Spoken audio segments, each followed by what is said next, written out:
네, 오늘 열릴 경제 분야를 주제로 한 대선 후보 TV 토론회에 어떤 이야기들이 나오게 될지, 그리고 대선 이후에 우리 경제에 찾아올 변화도 또 예측해 보도록 하겠습니다. 한국경제산업연구원 김광석 경제연구실장 전화 연결돼 있습니다. 실장님 안녕하세요. 네. 안녕하세요. 오랜만입니다. 네, 반갑습니다. 네. 공식 선거운동 시작되고 첫 TV 토론입니다. 많은 관심을 받을 텐데 게다가 또 주제가 경제 분야라서 더 많이 관심을 받을 것 같습니다. 후보들도 그만큼 이번 토론에 굉장히 공을 많이 들이겠죠? 네, 당연히 그럴 것 같습니다. 결국 이 후보를 선출하는 그런 과정에서 많은 국민들이 누가 똘똘한 경제 정책을 제안할 것인가, 이 부분에 굉장한 관심이 모아지고 있는 상황이기 때문에 네. 당연히 오늘 그런 내용들에 많이 집중을 할 것이라고 생각됩니다. 예. 자, 일단은 대선 이후의 경제가 어떻게 돌아갈 것이냐, 이 부분에 대해서 많은 분들이 기대도 높고 궁금하기도 합니다. 워낙 지금 물가도 올랐고 집값도 올랐고 지금 어려운 상황에 놓여 있는 기간이 코로나19 이후로 계속되고 있고. 자, 일단 정치와 경제는 어떤 관계라고 볼 수 있을까요?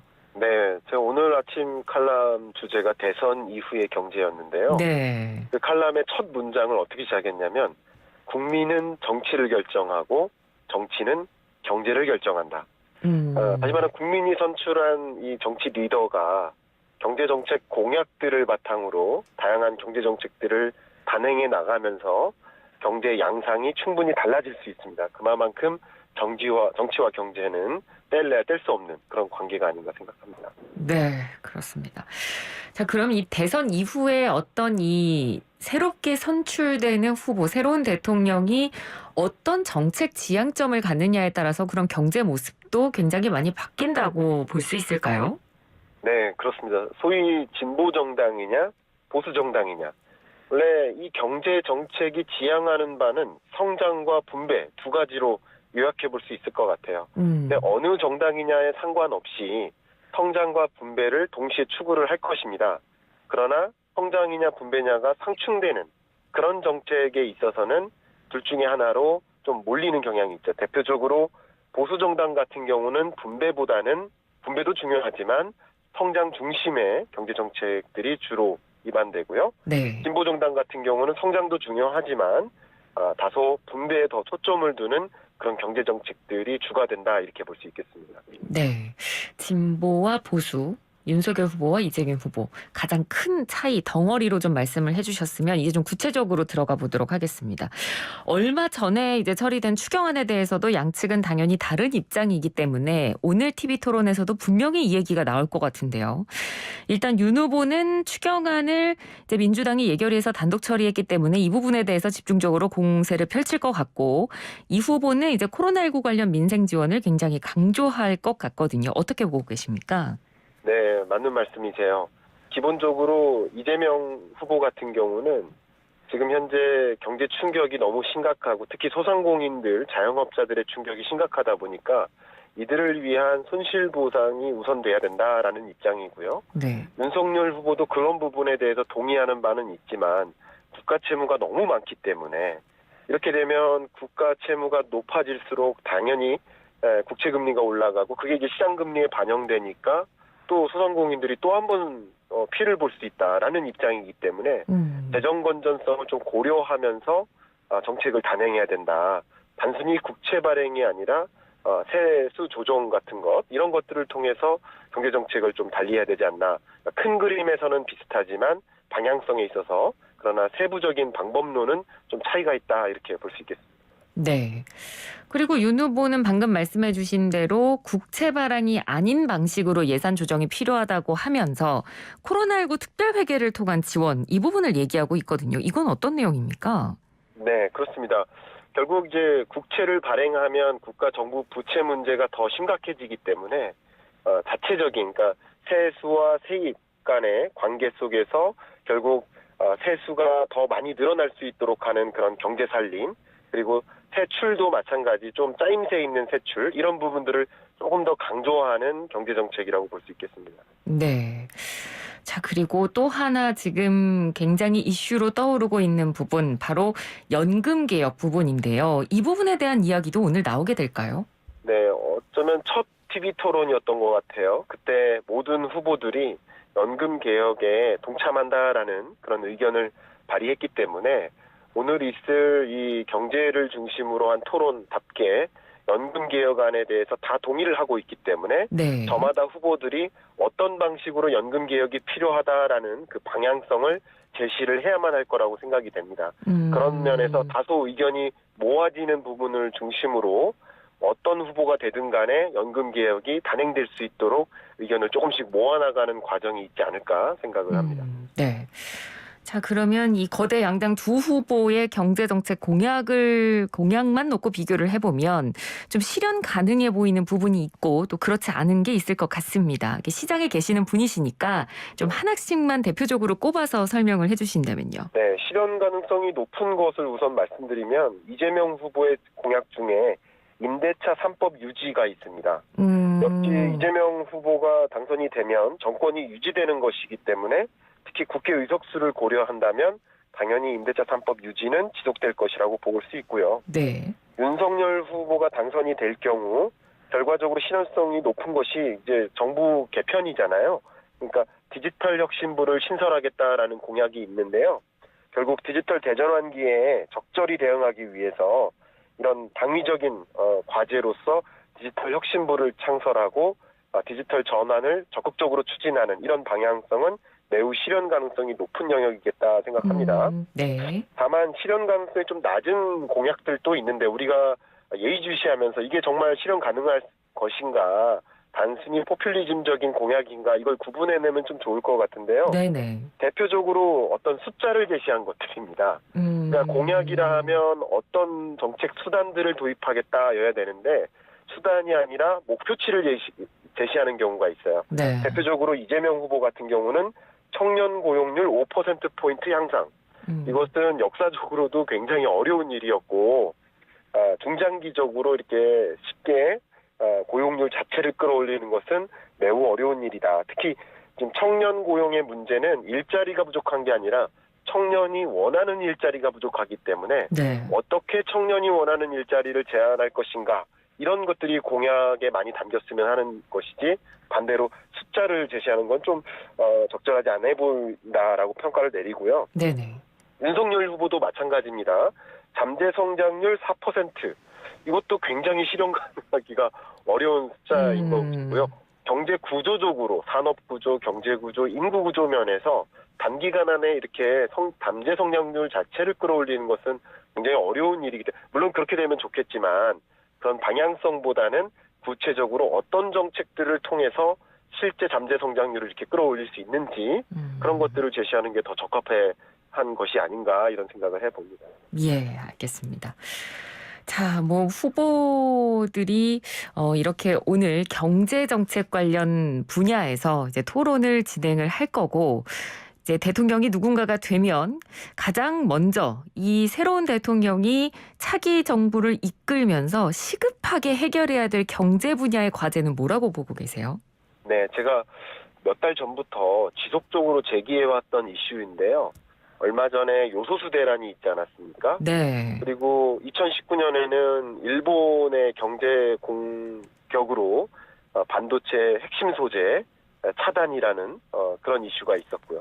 이런 것들이 결국 원자재나 부품 수급 문제인데, 지금 글로벌 경제가 가장 중요한 현안으로 안고 있는 게 공급망 병목 현상이잖아요. 네. 근데 지금 공급망 병목 현상이 더 크게 제기될 수 있습니다. 왜냐하면 이 우크라이나 사태 때문에 미국과 러시아 간의 갈등으로 인해서 경제 제재를 가하면 원유 공급이라든가 알루미늄, 구리, 이런 다양한 비철 금속 공급도 차단될 소지가 있습니다. 그렇기 때문에 핵심 공약으로서 이런 위기 상황에 대응하기 위해서는 제가 개인적으로 소재 공사를 만들어야 된다. 그래서 민간 기업은 특정 국가에 편중되게 어떤 소재를 의존할 수 있습니다. 뭐 한국비료 같은 국내 기업은 중국에서 전량 사올 수 있어요. 그러나 공공재적 성격에 해당되는 이런 요소는 스스로 일정 비중을 만들 수 있어야 된다. 그래서 소재공사와 같은 역할이 필요하다라고 제가 주기적으로 제안해오고 있는데 네. 이게 현재 가장 시급한 과제이고 이런 문제를 구조적으로 해결할 수 있는 그런 정책 공약들이 또 나와야 되지 않을까 하는 생각을 갖고 있습니다. 네. 위기 상황 속에서 공급망 부족 현상, 공급망 병목 현상을 어떻게 하면 효율적으로 해결할 수 있느냐, 이 부분에 굉장히 방점을 두고 지금 제언을 주셨고, 그리고 사실 일반 청취자들, 뭐 저까지 포함해서 저희가 생생경제 시간에 워낙 이야기를 많이 하기도 했습니다만 아마 가장 궁금한 게 도대체 집값이 언제 잡히느냐, 이 부분이실 것 같아요. 워낙 이 부동산 시장에 지금 관심들도 많으시고 그걸 후보들도 알고 있기 때문에 후보들이 뭐 특히 두 후보들은 이 대선 이후에 신규 주택 공급을 굉장히 늘리겠다라는 쪽에 지금 포인트를 두고 있거든요. 이 부분에 대해서는 어떻게 보십니까? 네, 청취자 여러분들께서는 이 부분 공약을 좀 집중해 주시면 좋을 것 같아요. 이게 네. 실현 가능하냐 여부가 더 중요한 게 아니라 그렇습니다. 네. 그만큼 의지를 갖고 주택 공급을 하는지 그 성격을 네. 보시면 좋겠는데 이재명 후보도 311만 호를 또 윤석열 후보도 250만 호를 약속했습니다. 또 두 후보의 공통된 교집합 중에 하나가 특히 청년들에게 20, 30대 청년들에게 이 신규 주택 공급량을 우선 배정할 수 있도록 하는데 뜻을 같이 하고 있습니다. 예. 그렇기 때문에 주택 공급량은 상당히 늘어날 것이고 청년 층에게는 상당한 분양의 기회가 올 수 있겠다 이런 생각을 해볼 수 있겠습니다. 부동산 규제 정책은 어떨까요? 네, 규제에 있어서는 다릅니다. 지금 방금 말씀드린 것처럼 부동산 공급이라는 면에서는 두 후보가 맥락을 같이 하고 있는데 규제라는 면에서는 정말 천지차이라고 볼 수 있을 것 같아요. 네. 이재명 후보는 뭐 반값 아파트 공약을 이미 제시했었고요. 가격 안정에 초점을 두고 있습니다. 분양가 상한제도 적용하고 심지어 부동산 전담 기구를 설치해서 시장을 안정하게 만들기 위해 노력을 할 겁니다. 네. 반대로 윤석열 후보는 분배 정책보다는 다소 성장 중심의 정책에 초점을 두고 있는 것 같아요. 그래서 재건축이라든가 리모델링 규제를 완화하는 규제 완화에 초점이 더 맞춰져 있습니다. 네. 주거 수준 개선도 중요하다라는 것이죠. 종합부동산세를 폐지한다든가 또 양도소득세를 개편한다든가 그러니까 이런 것들은 결과적으로 시장의 거래를 활성화하겠다. 거래 활성화를 유도하겠다. 근데 목표는 거래 활성화인데 부수적으로 나오는 것은 가격 상승에 이바지하는 그런 네. 모습의 정책 기조예요. 그러니까 이재명 후보는 상대적으로 가격을 잡겠다라는 관점이고 이 윤석열 후보는 가격을 잡는 것보다는 거래를 늘리겠다. 자연스럽게 부산물로서 가격 상승이 동반될 수 있겠다. 이렇게 볼 수 있을 것 같습니다. 예, 알겠습니다. 부동산 시장만큼이나 또 가장 또 많은 관심들 가지고 지켜보시는 부분이 아마 주식시장 부분이 아닐까 싶습니다. 뭐 대내외적인 여건으로 지금 새해가 시작되는데도 지금 주식시장이 계속해서 불안한 모습을 보여주고 있기 때문에 대선 이후의 주식시장은 어떻게 전망하고 계세요? 기본적으로 제가 22년 경제전망 책이나 여러 채널이나 제가 이 방송에서도 그런 말씀 드렸지만 22년의 주식시장은 긍정적인 해는 아닙니다. 기본적으로. 2020년, 21년은 금리가 역사상 가장 낮았던 해. 그리고 22년에는 금리가 가파르게 인상되는 해. 결과적으로는 돈의 가치가 올라가죠. 자연스럽게 이 공격적 투자 자산, 이 주식시장은 하방 압력이 많은 시장이에요. 네. 여기에 우크라이나 사태까지 더해져서 주식 하방 압력이 더 작용되는 그런 모습들이 전개됩니다. 다만 제가 단기적으로 22년 주가가 상승한다 이런 얘기보다 두 후보가 공통되게 가져가고 있는 경제정책 공약으로서 이 주가가 레벨업 될 수 있는 배경을 한 가지 소개해드리고 싶습니다. 네. 그건 이제 22년 연내에 있을 일은 아니고요. 23년부터 시작될 일이라고 이렇게 생각할 수 있겠는데 네. 바로 MSCI 선진국 지수 편입을 두 후보가 같이 주장하고 있는 방향입니다. 네. 결국 우리나라가 MSCI 개도국 신흥국 지수에 편입되어 있는데요. 이걸 선진국 지수로 편입하기 위해서 외환거래 시장을 좀 개방한다든가 공매도의 제도를 개편해서 재개한다든가 이런 방향성을 둘이 같이 가져가고 있습니다. 그래서 결과적으로 우리나라가 MSCI 선진국 지수에 편입이 된다 그러면 대략 24년 정도라고 볼 수 있겠는데 네. 그때는 자동적으로 기계적으로 외국인 자금이 많이 유입될 수 있고요.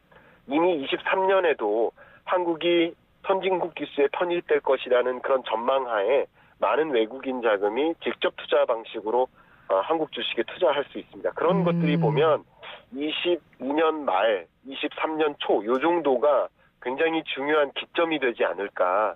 그러니까 한국 코스피 자체의 레벨업이 기대되는 그런 시점이 23년 이후로 이렇게 전망해 볼 수 있지 않을까 생각합니다. 네, 알겠습니다. 자, 이제 끝으로 오늘 이제 정말 많은 관심을 가지고 지켜볼 이 경제 분야를 주제로 한 TV 토론에서 어떤 걸 좀 관전 포인트로 두고 좀 TV 토론을 보면 좋을지 끝으로 짧게 좀 그 관전 포인트 짚어주신다면요. 네, 관전 포인트는 저는 이 리더는 결국 그동안의 어떤 공과 사를 구분한 뭐 그런 것을 평가하는 것이라기보다는 앞으로 5년을 우리 한국 나라 살림을 누가 더 잘 가져갈 것인가 여기에 방점이 있지 않겠습니까? 네. 근데 지금 이 시점이 바로 대전환기라는 것에 동의를 하고 있습니다. 디지털 대전환과 에너지 대전환.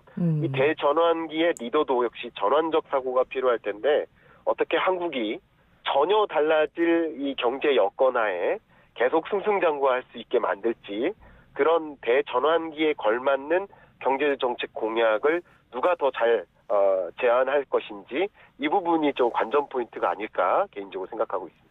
네, 알겠습니다. 오늘 말씀 잘 들었습니다. 고맙습니다. 감사합니다.